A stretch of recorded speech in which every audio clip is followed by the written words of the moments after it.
Right here. Okay, guys, I'm Reggie Ponder, the real critic. I am here with my friend KB. This is the first show with anybody other than me this year.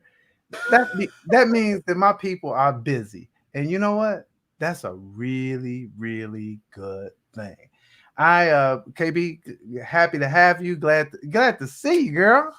Yes, good to see you too. Thank you for having me back. It is the new year, but we're still doing the same things, and that's watching a lot of content and having fun talking about it. Absolutely. Watching a lot of content, having some fun talking about it. And unfortunately, being in the house a little bit too much for me. I can't even lie. I'm getting a little antsy here. I will tell you that, KB.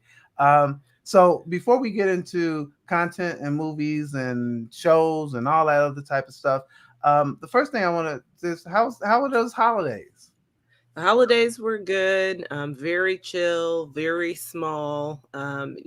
Still nice to, be with the family that I could be with and to rest. It was nice to take some time off work. How were your holidays? Yeah, look, they were good. My birthday is right before Christmas, and I very rarely have a birthday party, which is not a problem. It's not even a complaint.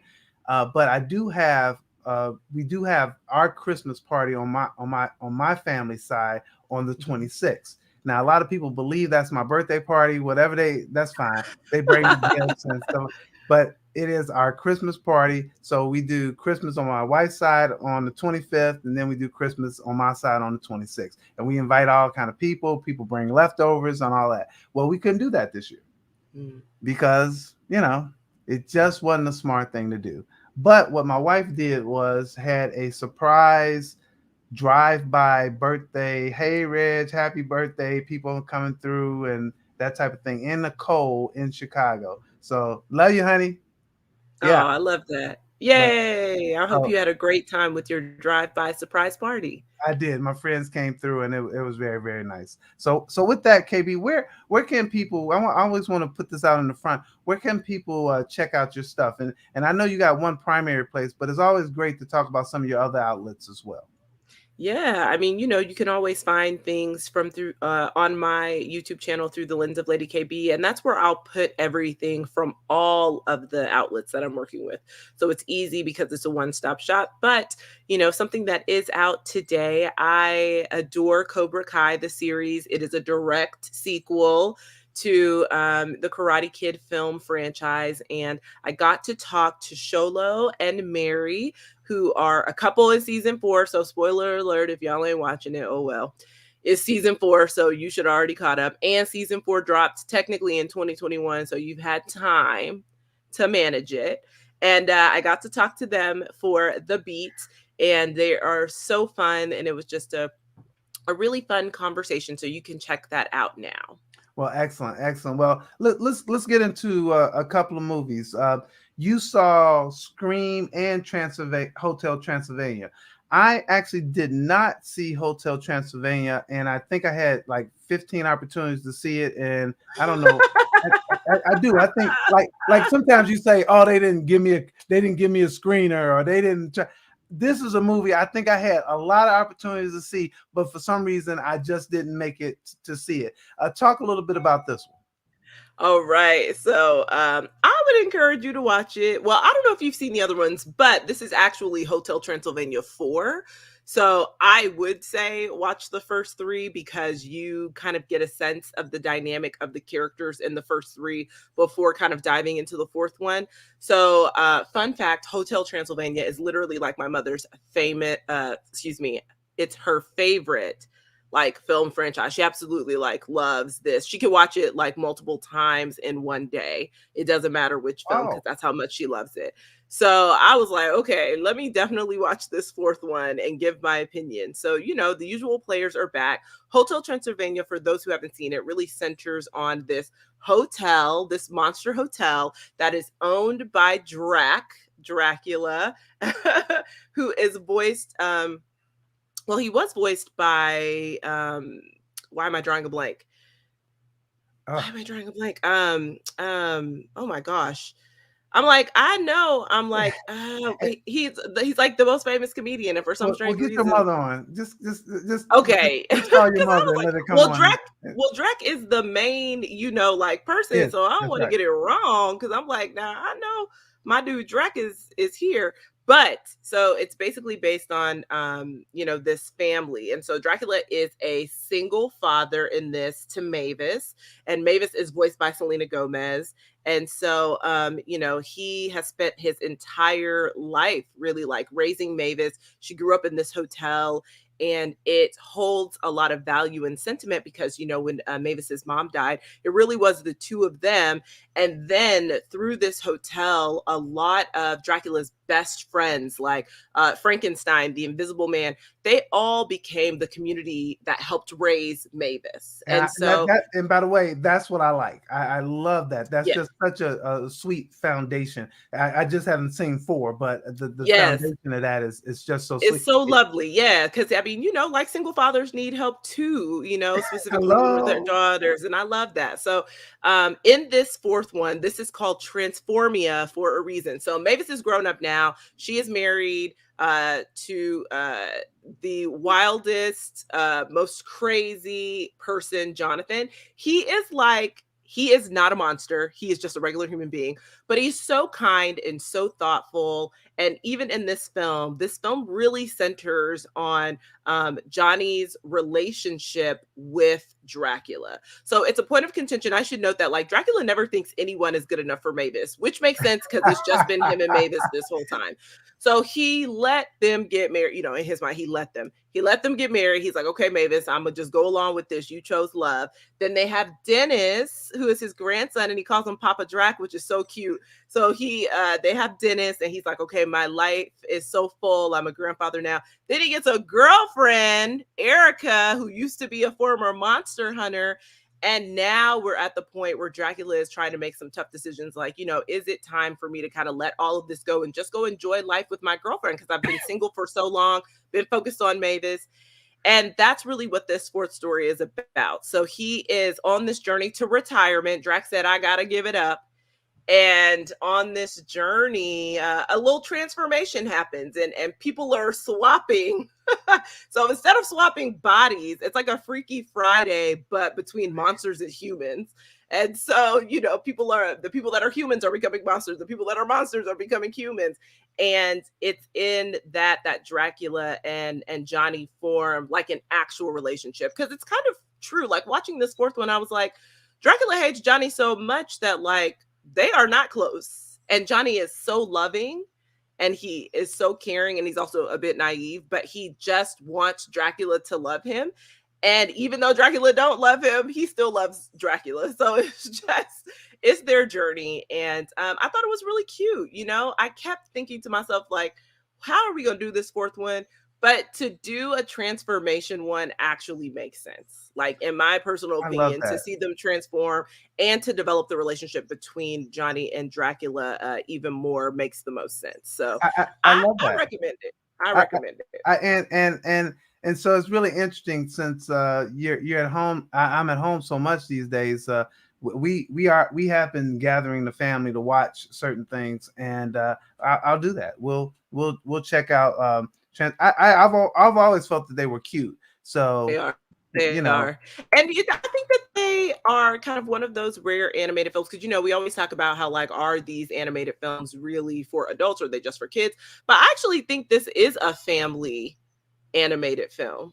Like, it's very much about the family coming together in various ways. So, like in 3, it's about Mavis putting her pride aside to accept her father's new girlfriend after it just being them. Like there's always a lesson that I think is relatable. And so, yeah, I would recommend. This one is on Amazon Prime though. So I think people should check it out for sure because, all right, well, the fact is on Amazon Prime. I have Amazon Prime, so we will check it out. Check it out here. I love that. And I'm sorry, let me say, I was like, this is your thing. Really Go ahead, girl. It was really, really killing me because I was like, child, who is in this? So the voice of Dracula for the fourth one is a different one from before. So Brian Hull is the new voice of Dracula in Hotel Transylvania, Transformia. So So I should say that. here's my question for you. I know since you got it up and you're looking, does it is it noticeable that it's not the same person? And Mm-mm. no, okay. Well, it wasn't for me, because I'm not gonna lie to you. You know, when I was listening to the very first one, well, this one, I'm sorry. When I was watching this one, I actually didn't even know that, they had replaced Okay. Dracula in terms of voice acting. I just think that, it's so good. So I think that they did for the fourth one, it looks like they went through a few differences and changes with who the voice actors are. Okay. And y'all, I'm so sorry. I'm so tired, but Adam Sandler used to be the voice of Dracula. So Yeah, all right. Well, it's really interesting that they would just I want you to get the tea on why Sandler is I not. don't know. I feel like it's probably has something to do with just timing and like Yeah, no, and as per projects usual. and all that, Mhm. all the And things then that of people. course too with COVID, because if he happened to be in that little window where we were still filming shows in person, which I guess we're still back to now because a lot of shows have picked up production, it's just harder to kind of navigate it. So No, it is definitely hard to navigate. Well, I love that. Thank you for talking about that. Well, since we're talking about scary, I mean the Transylvania is not scary, it's but not scary, but but it might be for some little kids. I mean, you let know me not say that. The we kids might talk, be like, but we are talking about some scary creatures. At least you're talking about Dracula, Frankenstein. Mhm. Those type of people. It's a good segue into Scream. And so before we get there, actually, Katia is going to join us. So here is Katia Woods in the house, in the flesh. Katia, how are you? I'm good. Apologies for the late, but I had the editor was on the line, and I had Got to to take the take that. call. No There are some days, problem. No has to problem. be times off on the check, so we can't be, you know. That's right. You got to Now, listen. But Listen. we are just about to get into Scream, so you came right on time. you came right on time. But before we do that, we talked a little bit about, obviously haven't been able to get together because everybody's doing stuff. You have been absolutely crushing it. Talk about a few of the things that you've been working on since the holiday, and places that we can check out some of your work, because you're exciting me. I'm telling you, I'm so excited. I see a piece every time. I'm like, dang, she talked to Halle Berry for real? Seriously? Girl, you are killing it. So tell us about some of your projects. Well, the Halle Berry, I have to give Eric, my friend from Award Watch, credit, because he had the good hindsight to say when that media day was scheduled, he felt as though it was going to be predominantly white and male. So he was like, I don't think that's appropriate. Would you mind speaking to Halle? And I was like, is water wet? Right. And so she was lovely. And just to give you a little backdrop, we did the interview twice because her team was supposed to record it. So we had to go back. Yes. Oh Yes. no. They didn't. I was like, memory, like, no. So Netflix, shout out to Chantel. Shout out to her, was kind enough to speak to her team, and we did it again. And she was Wow. lovely both times, and I did thank Perfect. her. That's why in the intro you go take two, because it literally was take two. And we had a really, really good conversation. And I just feel like it was also nice, we're both women over 50. And just talking about womanhood and just overall Black women in Hollywood, and how we have to uplift our women and just say, you know what, yes, in a perfect world, y'all would have been getting your Tink Tink awards, but that doesn't define your success and your talent and who you are and how you walk through the world. And I think that's really, really important, that often gets lost. I was really good. I did all my work before I took my break. And part of that was the Macbeth a review. First of all, shout out to Joe Cohen. Woo! Making a Shakespeare movie, just making a movie this period, less than 2 hours. In and out. Okay? I mean, we got what we needed. We know who did what, and Macbeth got what he deserved. It's the way that we keep saying, it's the way he that we keep saying didn't. we want 90-minute films, and people still are doing over 6 2 days. hours. 6 days. And we did go Shakespeare in less than 2 hours. And you know what? Shakespeare is something that can run into, especially Macbeth. That's one of those things that people ran into 3 hours. He said, no. The thing I loved also about the film is that he had a lot of people of color playing major roles. Wow. They weren't just in there. The cinematography is stunning. It really is. Let me make a point. Let me just Yeah. try to punctuate a point on that. Is that to see all of those Black folks in Macbeth, it was so. I was like, huh. I mean, it was so good, and so I guess inspiring to see them have major African American characters in Macbeth. So I just want to punctuate that point. I was very, very pleased about that as well. I'm sorry about that. Go ahead. No, it's okay. And I really want us to stop. Not you guys. Certain people don't cover certain things because they say, not all, that we don't watch that. And I'm like, once again, we are not monolithic. We are individuals. We are global. And we like Shakespeare. And what entices a child more, especially a younger generation, to want to see Shakespeare when there are going to be people that look like us in it, right? So if you are a high school teacher teaching Macbeth, I had in 10th grade, God help us. And don't you think you're going to sit up a little bit more to these Macbeth lessons if she said, okay, guys, on Tuesday, we're going to watch Macbeth, Denzel Washington, Corey Hawkins, and the list goes on. Oh, snap. Okay, cool. You're going to be more engaged. I believe that. You know what I mean? I totally believe that. Work that seems so foreign for you because of the language is being interpreted by people that you are familiar with. And also, I feel like it was shot beautifully. I love the costuming. It's like minimalistic, but it works because they're soldiers, right?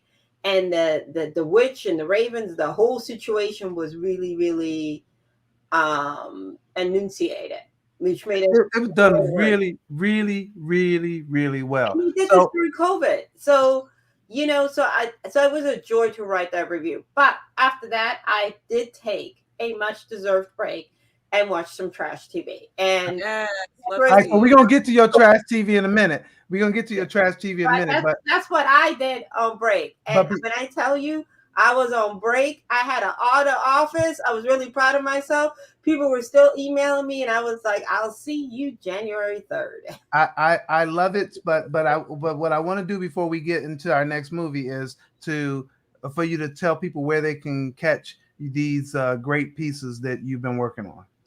The Halle Berry interview you can see on awardswatch.com, and then everything with the Tribune is on phillytribune.com. And then you can just go down to movies and you can click on Mr. Denzel. Excellent. Because when I see it, I'm sharing it. I was like, oh. I appreciate you guys always share, and I appreciate it. And it's always lovely because people say no one reads newspapers, but it's really been nice. People that I know or people I haven't heard from or people I've made new friends, and people are like, oh, we always look forward to your content, what's coming up. And I'm like, and again, shout out to my editor, Jamira Perry, who's a younger woman than me, and that lets me do my thing. She never says no. She doesn't go, oh, whatever. She might say, okay, it's not going to be in this week, might be in next week, but she always lets me run with it, which is such a blessing. As you know, I don't gotta ever explain to her why it makes good sense. That is such a blessing. So, KB, before we get into the next movie, I was remiss because I was waiting for both of you guys for a minute, and is that we have to speak on the icon, the greatest actor that we've seen in a generation, Sidney Poitier, and his passing. And I'd love to get at least some thoughts from both of you guys. It'd be crazy for us not to speak on him and his legacy. So, Kathia, I'll start with you. I think what I love about what he said about his career was he shouldn't have been the first, but he came along at a time when the world was beginning to open up, and because of the way he walked through the world, he had the ability to walk through the world. So it was opportunity meets talent meets growth. And I think that's really, really important, because we forget that there were other people beforehand that didn't have opportunity and the world wasn't ready, right? It's kind of like Barack Obama becoming president. But and I hate when people say that he played only a certain type of role. And I'm like, well, let's take a step back. What were Black people looking like on TV, on film before Sidney Poitier, right? We were either the butt of the joke, or we were the co-star, or we had no nuance, no purpose. We were that best friend that was there, but you don't know what you do, where you come from, do you have family, you just there. And because of the way he saw himself, I'm sure he got offered those roles. I'm positive. He was like, I'm not doing that, right? Yeah. Television was new. So television also allowed some things to happen because it was new. There was no rules, right? And most importantly, I cannot stress this enough. Even though theater has to do better by our Black and brown people as well, it was a place where many of our people were able to play nuanced, rich people via the public theater, via Negro groups, whatever the list here is. And I think we need to really be careful and remember it was the late 1950s, 1960s, when Mr. Poitier came along, and also allyship. The Defiant Ones, Tony Curtis said, both of our names are going to go above the marquee. It's not just going to be me. It's going to be both of us. And, for me, the roles that I loved of his are not necessarily one he won an Oscar for. We get why he won that. I love Guess Who's Coming to Dinner. That whole cast. I love the Defiant Ones. The score for the Defiant Ones is insane. I love In the Heat of the Night, but I also love They Call Me Mr. Tibbs, which is more centered around him, and Uptown Saturday Night. And I know we're not talking about the other gentleman, but it's still a lot of. Yeah, I totally agree with that. KB. Yeah, I mean, obviously he made history in the film community, and just in terms of what he was able to bring, and the accolades he was able to receive. I don't really think there's anything to say other than I really just hope his family's okay. I think one of the beautiful things is his age. I think that it was a life well lived, and I think that he always said, he was breaking down barriers in the TV and film industry. But what was most important to him was being a kind person. And, it's been so lovely to see everyone's tributes really speak to the fact that he was a lovely and kind individual, apart from the work that he was doing and apart from, the fantastic bodies of work that he was able to give to us through his craft. So I just think it was a life well lived. And, there's always beauty in that. So. Yeah. So for me, thank you both of you guys for that. For me, there is so much to say. Kathia, I like the fact that his roles were so varied that it's unbelievable. So when you talk about the roles that you like, A Raisin in the Sun is one for me, because as a Black man, I think what he did for Black men in society was so powerful. The roles he played in all of them, from the Defiant Ones to Lily in Lily's Other Field, and so on and so forth. But Raisin in the Sun, I was like, I know that guy. I understand that guy. And I understand they tried to remake it. There's nobody could play that character like Sidney Poitier. But isn't that the beauty of it? Oh, man. You know what I mean? Like, the beauty of him having this career is the fact that each performance can speak to a different person based on kind of where they are in life and how they can relate to it. Oh, for sure. And I think not just you know, for us as Black women, I love classic film. I always tell people that's how I fell in love with cinema. You know, it wasn't necessarily all seen in the theater for you folks. It was seen in, you know, I mean, we're of the generation, we went from black and white. When you were somebody, when you got that color TV, that was big news. You know, then it was cable. But just seeing him on that screen taking out presents. Yes. And with such swagger, like real Voice. swagger and dignity, and just that beautiful black skin, and this man that was like, I was about to say that I don't want to, you know, say this because I don't want to be disrespectful, but he was like the OG hottie, you know, like, you know what I mean? girl. Like the OG and I was like, sis, I get it. And guess who's coming to dinner? Why you want to marry him? Why you said, fuck these people, we gonna go ahead and do this. Right. And it is that, you know, and in the heat of the night when he smacked that man, we were like, I know that's right. Because you know that's out of pocket, right? That is the slap heard around the never world. wrong. You can slap him again. And you can slap him over and over.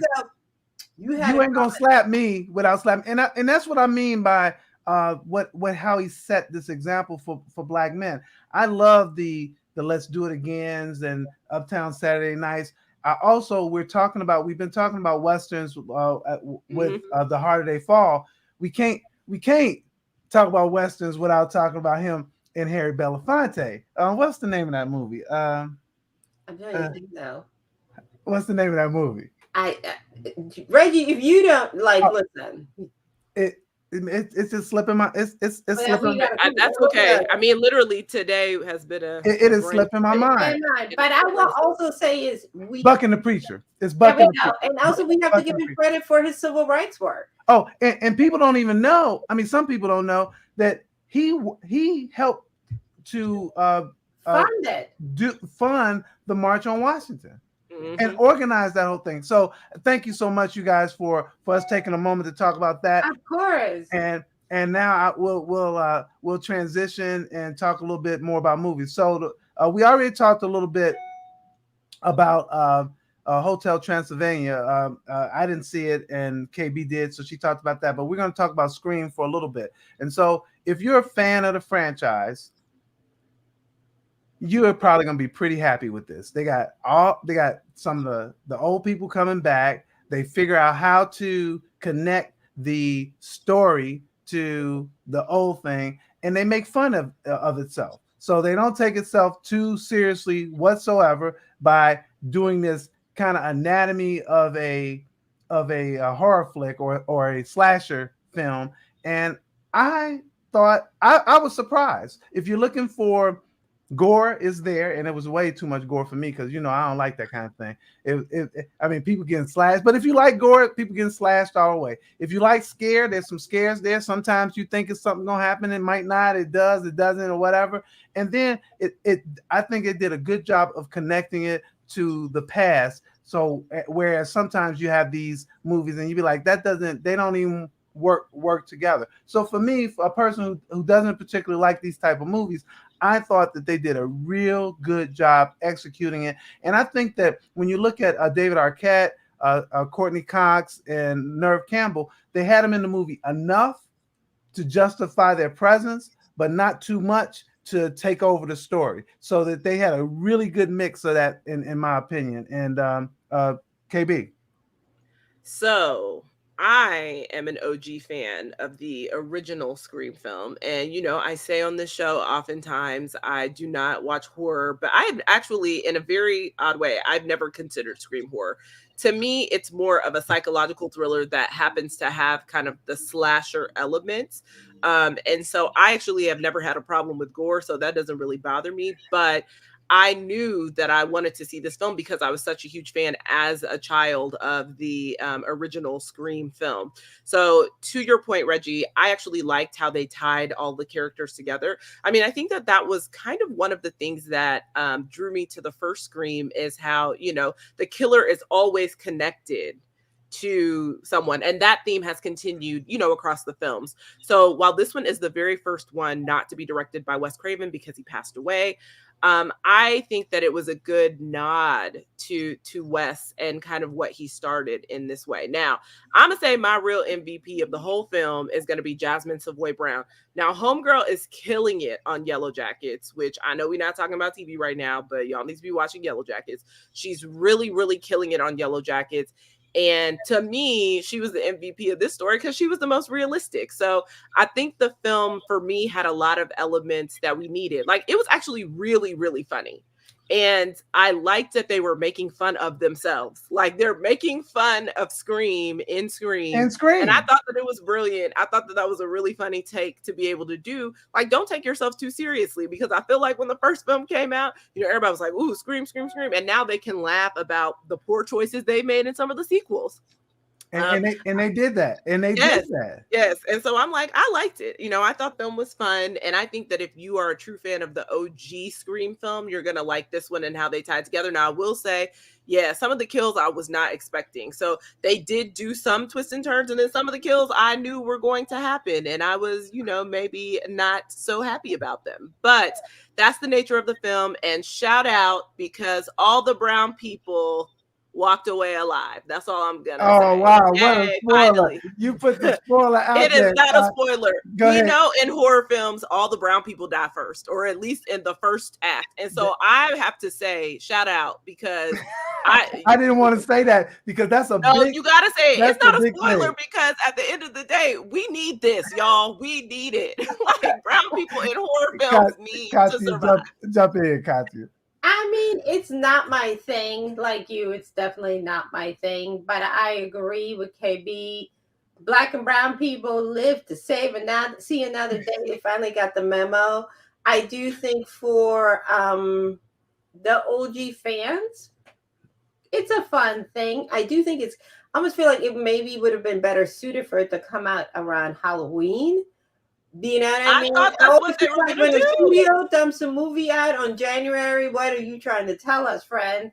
Because, you know, they figure like you have Oscar awards movie fatigue, and this is before we get you with the $300 million films. I was about to say, but you know that's not it. You know why they held it? Because the Marvel big blockbusters were coming out in that time, and they knew they couldn't compete if this was only going to be in theaters. So they had to push it. No, I get it, but it's just, but I do think people are going to enjoy it and kiki and ha. I do think this is coming to streaming. It's not. Is it? Do I have it confused with something? It's coming. They said it's only in theaters, so I don't think they've announced if it will go to streaming. Yeah, I'm sure it will at some point, but right now they're saying no. This is what I tell people all the time. You may have to, if you want to go see it, but you're not trying to be in there with a whole bunch of people, you may have to be with the old people, 11 a.m. or go on a Tuesday. You know what I mean? Like, play the game. You know, the money still goes to the same people and you still get to see the same film. So if you're like, I want to see it, but I'm not trying to be in there worrying about somebody coughing on me, then go on a Tuesday. So I will tell you, KB, Rhonda says, if you can see in the chat, Rhonda says, "What a spoiler!" So thanks a lot, Rhonda, my girl, Rhonda. Why you hurt my girl? We're not about. First of all, we're not about to leave the house during COVID. We're not about to strap on this mask, drive however far we got to drive, and you're going to have to sit us through us all getting killed? Oh, no. Right. They knew. Thank you, Kathia. Thank you, Kathia, for having my back, because they knew. They'd be looking at us. Really? You could have saved me $40 plus parking had I known that we weren't going to make it.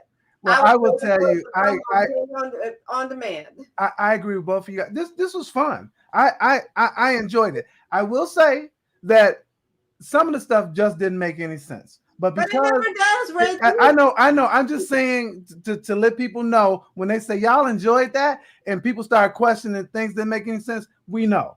We know. Oh, you know what? That's a good point. I will say this. At one point, I really, truly was like, when I was watching this film, you know how like normally in the other Scream films, they'll kind of show you how we got there, you know, like, oh, this is how this person was able to kill this person with it. They ain't even bother doing that this time. No. Right. So all of a sudden, the killer is someplace that Rhonda got cut off, but the killer is someplace that they weren't, and they over here, and then somebody who gets stabbed, and they got stabbed, and you saw blood gushing out, and then I'm talking about of the victims. All of a sudden, they walking around almost like they didn't have a scratch on. No, Reggie, I mean, there was just stuff that didn't make sense. But as long as you okay with suspending belief, I'm just saying, I had to put this out here. As long as you okay with suspending belief, you'd be like, oh, okay, I know it doesn't make sense. Reggie, does it make sense for Jason to be walking around in Times Square with a mask on and a whole axe, and people are just walking past him like that's normal? No, it doesn't. It doesn't. But what KB is saying, sometimes they'll come and say, okay, this is how this happened, and you be like, oh, okay. Whether you believe it or not, you be like, okay, at least you got an explanation. I'm talking about there was stuff that had no explanation, and you like, really? Right. I mean, really, you just have to move on. You know what? At these movies, when I see stuff like that, I always go, just don't just go with it. Because it's never meant to be that deep. No, it's not. You know what I mean? Because then once you start doing that, it turns into a whole different movie. So I'm always like, I know it don't make no damn sense, but you know what? People are enjoying it. I agree with that. One last thing on this is, for me, Courtney Cox seemed dated. The Arquette and Nerve seemed a little bit more fresh or whatever, but for me, Courtney wasn't like in it for some reason. Yeah, I liked Nev. I've liked Nev, Courtney, and I liked David. them all. I liked them all. I just didn't. I thought she was a little oldish. If that's a new show. But anyway, I'll move on to the next thing. So KB, I know you got to get out of here early. So there's some TV stuff that you are watching that you think we should watch, and I'm gonna ask you to start off with school first, because I can talk a little bit about school. Okay, so now that we have gotten all of our, I'm gonna put it in quotes, horror films discussion for today, because Hotel Transylvania is not scary, and Scream, in my opinion, wasn't scary, but here we go. We can talk about TV. So there has been what I feel like is just this wonderful, beautiful Black resurgence on TV. We got a lot of dope shows. A lot of them are overlapping. So I always say, y'all record it and watch it later, so they can still get the views. But one that Reggie is alluding to is my new favorite comedy, network comedy, because y'all know I'm still team Ted Lasso forever. It's Abbott Elementary. I mean, Quinta Brunson has done something incredible. She is tackling the Philadelphia school system in the most hilarious of ways. And her character, Janine Teagues, is just so earnest and so kind. And she is not jaded by the fact that they never have any funding, that Ava is a terrible principal, that nobody likes her there, and that her boyfriend is a terrible rapper that she needs to get rid of. And truly, she's only principal because of scandal. So I'm like, girl, Ava, if you don't go home and sit down, I mean, she got the kids reading books to her while she gives herself a massage. I mean, truly, Ava is living life for a living, but she also happens to be the principal of this school. Ava is one call away from Child Protective Services. Yes, for sure. One call. Yes. But the comedy is brilliant. I think it's fresh. It reminds me of, when I converted Reggie to Ted Lasso. I remember saying how I sat there watching it and I was laughing so hard by myself. That is how it is when I watch Abbott Elementary. There are some jokes that when they did the Boys to Men joke, I laughed way harder than I should. I was like, why is this so funny? It is almost kind of like some of the jokes are mad corny, but still funny. Everything is relatable.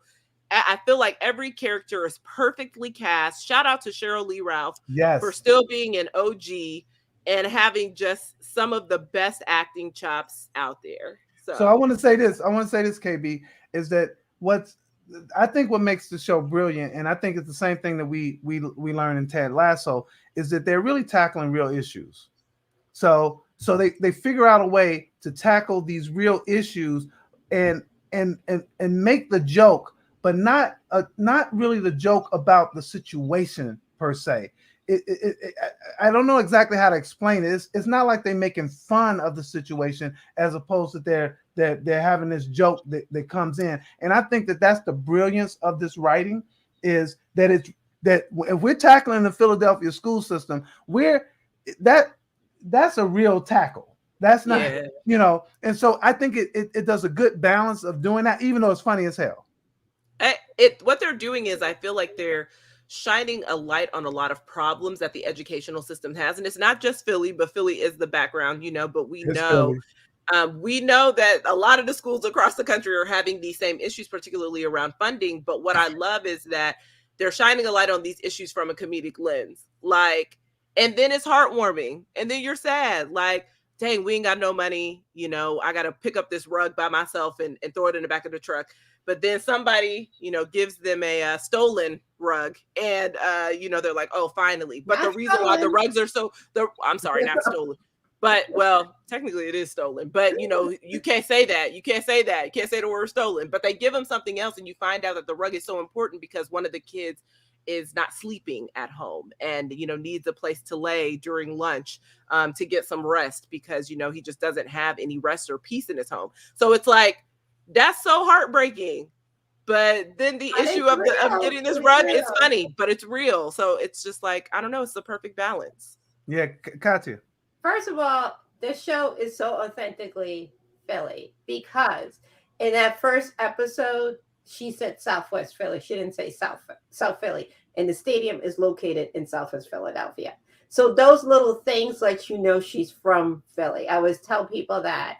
The one teacher represents South Philly. How she speaks, her accent, the lingo is so naturally, it makes sense. Stadium's getting built. Probably they can't say Lincoln Financial Field, but we all know that's what they mean. And of course, it has to be an Eagles rug. It can't be a Steelers rug. It has to be an Eagles rug. I volunteered in Philadelphia Public Schools through Junior Achievement. And that is so real. So many teachers had kids who were not sleeping properly because of X, Y, and Z. And they would have quiet time. And the kids would put their heads down on their desks and take a nap. And they would play soothing music, right? Mm-hmm. And at first you're like, what the hell? You know what I mean? I'm like, this ain't kindergarten, right? We're like in 3rd or 4th grade. But they understood this is what the kids needed in order to function, in order to come through. The episode, where the parent is dropping the kid off at 9 a.m. You're like, school starts at 8. Like, hello. Those conversations, where you're so afraid to have conversations with the parents because you don't want to come across as accusatory, insensitive, and all these other things going on. But we got to talk about Miss Barbara. Barbara Howard, who is based on Q's mother, who was a teacher in the Philadelphia public school system. And she does remind me of some teachers that I had. Her demeanor, everything is perfect about that character. Obviously, Shirley Ralph playing her, but the hair, the sweaters, everything is old school. The janitor being like, very much with the Illuminati and all of that, you know what I mean? Which is hilarious, and you have seen it where they're making do and you have some person in the classroom, you're like, but that's not a teacher. But it's like he's an adult and he has a background clearance, right? So all of those things are actually happening. But again, and what I love about this show, it is a true ensemble. Everybody really has a piece. And, the guy, Gregory, who's like, I'm only here temporarily, and everything about him says temp, but they're like, but you're here. While you're here, you gotta be here. You can't. But it's temporary though.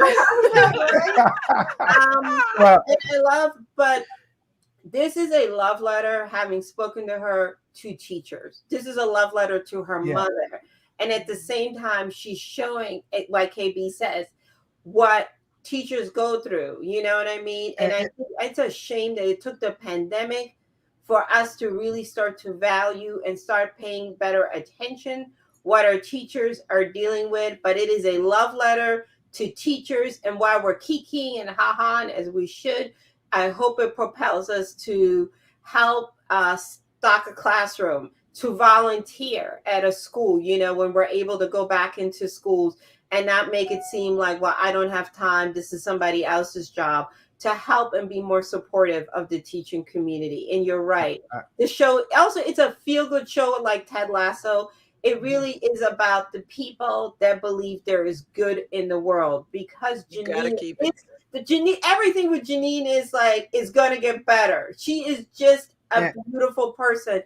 And although she almost electrocuted herself, you want her to win. So what I'll say is that my sister Sharon teaches in the Chicago public school system, and this is one of her favorite shows. She looks at that Shirley Ralph character, and you guys talk about the authenticity, the way that Shirley Ralph plays it.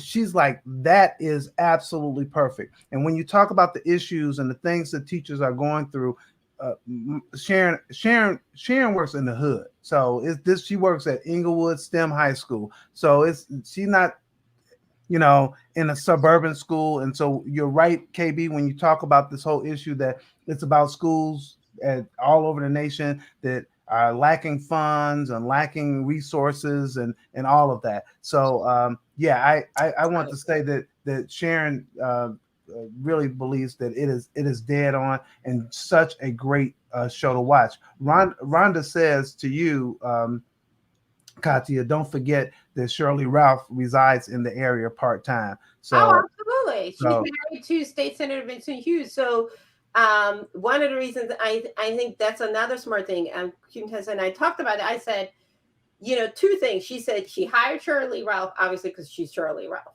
Two, right, because she resembles her mother's mannerism, because that's the character that she's based on. And number three, she didn't have to explain to her Philadelphia, because she lives here and she's in very much. One thing I love about her, she is in the community doing the work. She's not just showing up for the cocktail party. Yeah, so, and I'm gonna have to stop us here because I'd like to get in at least a couple of more minutes with KB on another. Let me say one thing though. Okay, on one more show though. After you do that, go right into your next show because I know you got to get up out of here. Yes, I gotta go. But let me just say this. ABC broke my heart when they canceled Happy Endings. That was probably my favorite. It's still one of my favorite comedies. Y'all can watch other older episodes on Hulu. You can watch all the seasons. And I feel like ABC has kind of been missing like a refreshing comedy in that space. And what I love is the support that they are giving Quinta. Like I have been fortunate enough to be a new member of TCA, and Craig Erwich from ABC adores this show, and it's nice to see them pushing it, like marketing it, praising it, like actually giving it what it deserves, because it is a fantastic show and we do need more eyes on it always. So excellent. Just want to say that. Now, I'm really glad you did. And then can you give us one more show? Come on. Let's give another show. So another show that premiered this week, Naomi.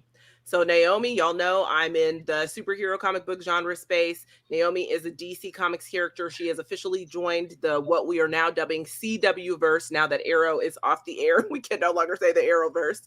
She is joined. This is from Ava DuVernay. Ava is, one of the EPs on the show alongside Jill Blankenship. And it is about a young Black girl who comes in to her powers as a superhero. I actually really like this show. So some of my friends, we've talked about it offline, are like, there are too many kids in this show. And I'm like, well, that's the point. She's in high school. So like, you're going to see the kids. So they have affectionately kind of dubbed the kids in the show the new Scooby Gang, because they're always going off trying to solve some mysteries. But what I love is that, Naomi is not at all someone who has it figured out. In fact, as her powers start to manifest, it begins to open up more questions. So in the series, Naomi is adopted. Her adoptive mother is Indian. Her adoptive father is white. So even having that family dynamic where, I love the fact that like Naomi's always in braids and she's always embracing who she is as a Black woman, even though, like this is not something that she could have learned from her adoptive parents, right? They still put those elements in. She is in, now y'all, I will say the most complicated part is our girl is in like a love square. Like she got 3 love interests, and I'd be like, "Nah, girl, now this feel like a lot." Like, but even that is smart. Even that is smart, and it's contemporary, and the way in which the parents in this are so supportive. They actually are very. They know the limits. Yeah, they know what they can do culturally, but they're raising her the best way that they can. But they're also supportive. But they know that that she needs to be surrounded by a community of people that look like her, and also people that it's just smart. And so obviously there's the military is the backdrop for this. Her father is in the military, and there are a lot of, obviously, when we get into superhero comics, as y'all know, it's a lot of government secrets, and that's still at the helm of this. But I think it's really refreshing. And to your point, you're right, Reggie. I think it's smart for her to have multiple dating interests, because that's realistic for being in high school and dating. Like I get so mad when I watch these high school TV shows and they try to make them in game. Y'all are 13. Why are you trying to get these kids to be together forever? That is so odd. That's the only one you got. True. Or that is so odd. I'm like, this is weird that you're trying to put these 2 13-year-olds together forever. You're having a serious relationship? What is happening? Like date around, figure out who you like. And I like that she says in the pilot, I like all of them. She was like, because they're all my friends and I like different qualities about them. And she's like, so if I want, it's almost like, well, if I want to date them to figure out what then that's what I want to do. And I'm like, yes, girl, finally. I also like the mystery in this. When you look at the pilot and it starts off, you don't know who's who. And yes. and it develops over time. So you don't know, like in the second episode. I mean, you don't know about her powers, you don't know who's who. It just develops over time. And I do think that they did a really good job with this. And I'll ask you, Kathia, to make a point before KB has to jump out of here.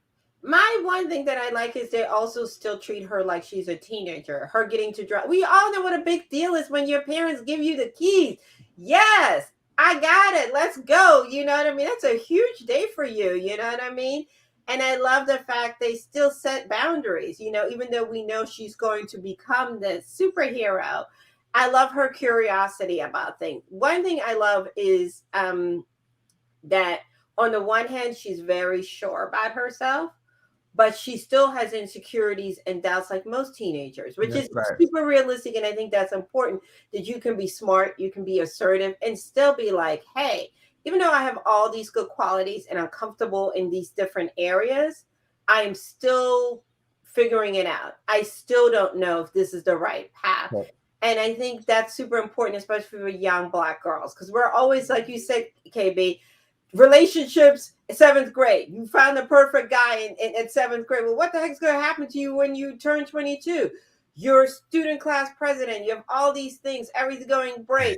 But when you're in the real world, you're like, well, so-and-so on TV's got it all figured out. And I'm still trying to figure out how to get to my classes and whether or not I should join a club. So I love that she said that. The other aspect is having spent some time living in a military base, and that whole conflict between military kids and other kids is very townspeople. It is very, very true, because you're always having to meet new people, and the new people aren't always very kind. So that battle is very real, and I love how they explore that. Well, excellent. Yeah. Look, we don't have to end it here. We talked about 2 movies. We talked about the great Sidney Poitier. We got 2 television shows in. I'd like to thank my guests as usual. Thank you so much, KB, for dropping by. Thank you so much, Kathia, for being here as well. And we will see you guys next time. As soon as I find out where the stop button is.